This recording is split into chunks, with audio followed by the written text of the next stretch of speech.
श्रीमद्भागवत महापुराण के 5वें स्कंध का 19वां अध्याय किम पुरुष और भारतवर्ष का वर्णन। श्री सुखदेव जी कहते हैं, हे राजन, किम पुरुष वर्ष में श्री लक्ष्मण जी के बड़े भाई आदि पुरुष सीता हृदय अभिराम भगवान श्री राम जी के चरणों की सन्निधि के रसिक परम भागवत श्री हनुमान जी अन्य किन्नरों के सहित अविचल भक्ति भाव से उनकी उपासना करते हैं। वहाँ अन्य गंधर्वों के सहित आष्टिरसेन उनके स्वामी भगवान राम जी की परम कल्याणमयी गुणगाथा गाते रहते हैं। श्री हनुमान जी उसे सुनते हैं और स्वयं भी इस मंत्र का जाप करते हुए इस प्रकार उनकी स्तुति करते हैं। हम ओमकार स्वरूप पवित्र कीर्ति भगवान श्री राम को नमस्कार करते हैं। आप सत्पुरुषों के लक्षण, शील और आचरण विद्यमान हैं।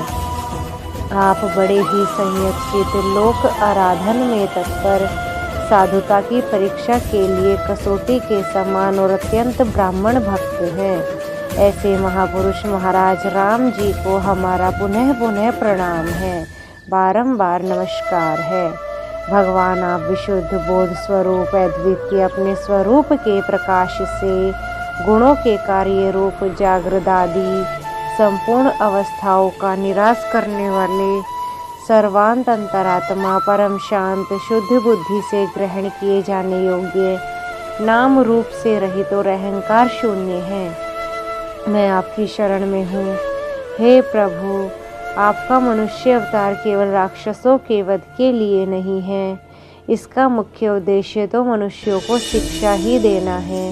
अन्यथा आप अपने स्वरूप में ही रमण करने वाले साक्षात जगत आत्मा जगदीश्वर को सीता जी के वियोग में इतना दुख कैसे हो सकता था। आप धीर पुरुष के आत्मा और प्रियतम भगवान वासुदेव हैं। त्रिलोकी की किसी भी वस्तु में आपकी आसक्ति नहीं है। आप न तो सीता जी के लिए मोह को प्राप्त हो सकते हैं और न लक्ष्मण जी का ही त्याग कर सकते हैं। आपके ये व्यापार केवल लोक शिक्षा के लिए ही है। लक्ष्मण के बड़े भैया उत्तम कुल में जन्म, सुंदरता, वाक्चातुर्य, बुद्धि और श्रेष्ठ योनि, इनमें से कोई भी गुण आपकी प्रसन्नता का कारण नहीं हो सकता। यह बात दिखाने के लिए ही आपने इन सब गुणों से रहित हम वनवासी वानरों से मित्रता की है। देवता, असुर, वानर अथवा मनुष्य कोई भी हो, उसे सब प्रकार से श्री राम स्वरूप आपका ही भजन करना चाहिए, क्योंकि आप नर रूप में साक्षात श्री हरि ही हैं और थोड़े किए को तो बहुत अधिक मानते हैं। आप ऐसे आश्रित वत्सल हैं कि जब स्वयं दिव्य धाम को सिधारे थे तब समस्त उत्तर कौशलवासियों को भी अपने साथ ही ले गए थे। भारतवर्ष में भी भगवान दयावश नर नारायण रूप धारण करके संयमशील पुरुषों पर अनुग्रह करने के लिए अव्यक्त रूप से कल्प के अंत तक तप करते रहते हैं। उनकी यह तपस्या ऐसी है कि जिससे धर्म, ज्ञान, वैराग्य, ऐश्वर्य, शांति और उपरति की उत्तरोत्तर वृद्धि होकर अंत में आत्मस्वरूप की उपलब्धि हो सकती है। वहाँ भगवान नारद जी स्वयं श्री भगवान जी के कहे हुए सांख्य और योग शास्त्र के सहित भगवान महिमा को प्रकट करने वाले पंचरत्न दर्शन का सारवणी मुनि को उपदेश देने के लिए भारतवर्ष की वर्णाश्रम धर्मलंबिनी प्रजा के सहित अत्यंत भक्ति भाव से भगवान श्री नर नारायण की उपासना करते हैं और इस मंत्र का जप तथा स्तोत्र गाकर उनकी स्तुति करते। ओमकार स्वरूप अहंकार से रहित निर्धनों के धन, शांत स्वरूप ऋषि प्रवर भगवान नर नारायण को नमस्कार है, बारंबार नमस्कार है। वे परम हंसों के परम गुरु और आत्मा रामों के अधीश्वर हैं, उन्हें बारंबार नमस्कार है। यह गाते हुए जो विश्व की उत्पत्ति आदि में उनके कर्ता होकर भी कृतत्व के अभिमान से नहीं बंधते, शरीर में रहते हुए भी उसके धर्म, भूख, प्यास आदि के वशीभूत नहीं होते तथा दृष्टा होने पर भी जिनकी दृष्टि दृश्य के गुणों से दूषित नहीं होती, उन असंग व विशुद्ध साक्षी स्वरूप भगवान नर नारायण को हम नमस्कार करते हैं। हे योगेश्वर हिरण्यगर्भ ब्राह्मण भगवान जी ब्रह्मा जी ने योग साधन की सबसे बड़ी कुशलता यही बतलाई है कि मनुष्य अंत काल में देहाभिमान को छोड़कर भक्ति पूर्वक अपने प्राकृत गुण रहित स्वरूप में अपना मन लगावे। लौकिक और पारलौकिक भोगों के लालची मूढ़ पुरुष जैसे पुत्र, स्त्री और धन की चिंता करके मौत से डरते हैं, उसी प्रकार यदि विद्वान को भी इस निंदनीय शरीर के छूटने का भय नहीं ही बना रहा तो उसका ज्ञान प्राप्ति के लिए किया हुआ सारा प्रयत्न केवल श्रम ही है। अतः अधोक्षज आप हमें अपना स्वाभाविक प्रेम रूप भक्ति योग प्रदान कीजिए, जिससे कि प्रभु इस निंदनीय शरीर में आपकी माया के कारण बद्धमूल हुई है। दुर्भेद अहंता ममता को हम तुरंत काट डालें। हे राजन, इस भारतवर्ष में बहुत से पर्वत नदियां हैं, जैसे मलय, मंगलप्रस्थ, मैनाक, त्रिकूट, ऋषभ, कोटक, कोल्लक, सहय, देवगिरी, ऋष्यमुख, श्रीशैल, वेंकट, महेंद्र, वारीधार, विंध्य, शुक्तिमान, ऋक्षगिरी, पारियात्र, द्रोण, चित्रकूट, गोवर्धन, रैवतक, कुकुभ, नील, गोकामुख, इंद्रकील और कामगिरी आदि। इस प्रकार और भी सैकड़ों हजारों पर्वत हैं। उनके तट प्रांतों से निकलने वाले नद और नदियां भी अगणित है। ये नदियां अपने नामों से ही जीव को पवित्र कर देती हैं और भारतीय प्रजा इन्हीं के जल में स्नान आदि करती है।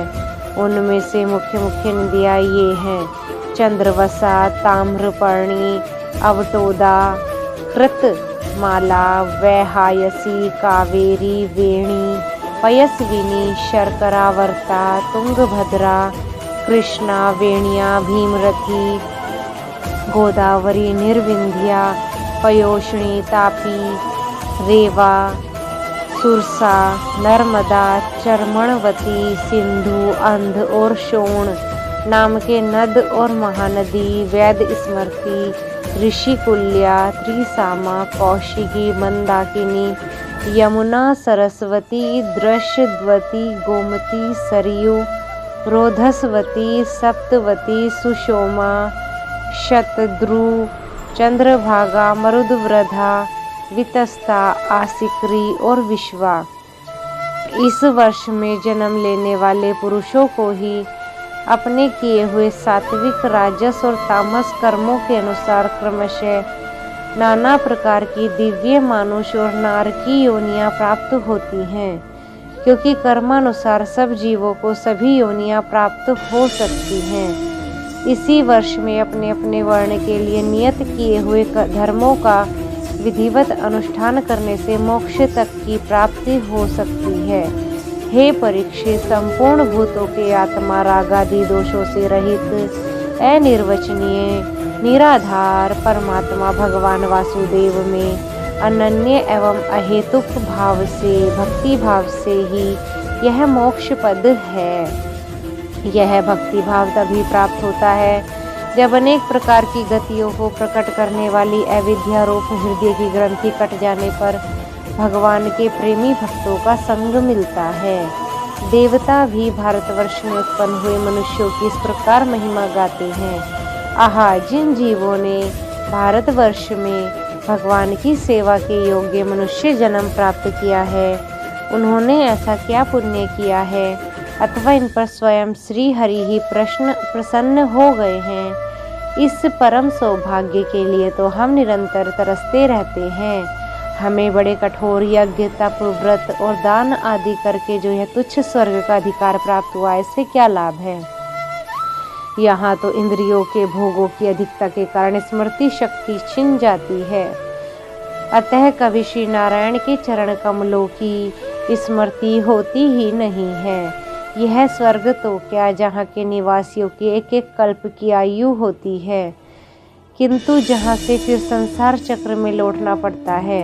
उन ब्रह्मलोक आदि की अपेक्षा भी भारत भूमि में थोड़ी आयु वाले होकर जन्म लेना अच्छा है, क्योंकि यहाँ धीर पुरुष एक क्षण में ही अपने स्मृति शरीर से किए हुए संपूर्ण कर्म श्री भगवान जी को अर्पण करके उनका अभय पद प्राप्त कर सकता है। जहाँ भगवत कथा की अमृतमय सरिता नहीं बहती, जहाँ उसके उद्गम स्थान भगवत भक्त साधु जन निवास नहीं करते और जहाँ नृत्य गीता आदि के साथ बड़े समारोह से भगवान यज्ञ पुरुष की पूजा अर्चना नहीं की जाती, वह चाहे ब्रह्मलोक ही क्यों न हो, उसका सेवन नहीं करना चाहिए।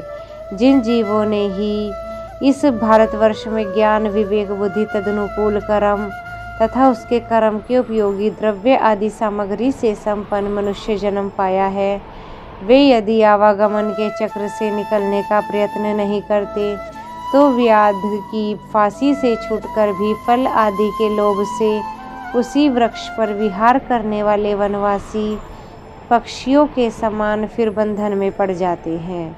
अहो, इन भारतवासियों का कैसा सौभाग्य है जब ये यज्ञ में भिन्न भिन्न देवताओं के उद्देश्य से अलग अलग भाग रखकर विधि मंत्र और द्रव्य आदि के योग से श्रद्धा पूर्वक उन्हें हवि प्रदान करते हैं। तब इस प्रकार इंद्र आदि भिन्न भिन्न नामों से पुकारे जाने पर संपूर्ण कामनाओं के पूर्ण करने वाले स्वयं पूर्ण काम श्री हरि उनसे प्रसन्न होकर उस हवि को ग्रहण करते हैं। यह ठीक है कि भगवान सकाम पुरुषों के मांगने पर उन्हें अभिष्ट पदार्थ देते, किंतु यह भगवान का वास्तविक दान नहीं है, क्योंकि उन वस्तुओं को पा लेने पर भी मनुष्यों के मन में पुनः कामनाएं होती ही रहती है। इसके विपरीत जो उनका निष्काम भाव से भजन करते हैं, उनके तो वे साक्षात अपने चरण कमल ही दे देते हैं, जो अन्य समस्त इच्छाओं को समाप्त कर देने वाले हैं। अतः अब तक स्वर्ग सुख भोग लेने के बाद हमारे पूर्वकृत यज्ञ प्रवचन और शुभ कर्मों से यदि कुछ भी पुण्य बचा हो तो उसके प्रभाव से हम इस भारतवर्ष में भगवान की स्मृति से युक्त मनुष्य जन्म मिले, क्योंकि श्री हरि अपना भजन करने वालों का सब प्रकार से कल्याण करते हैं।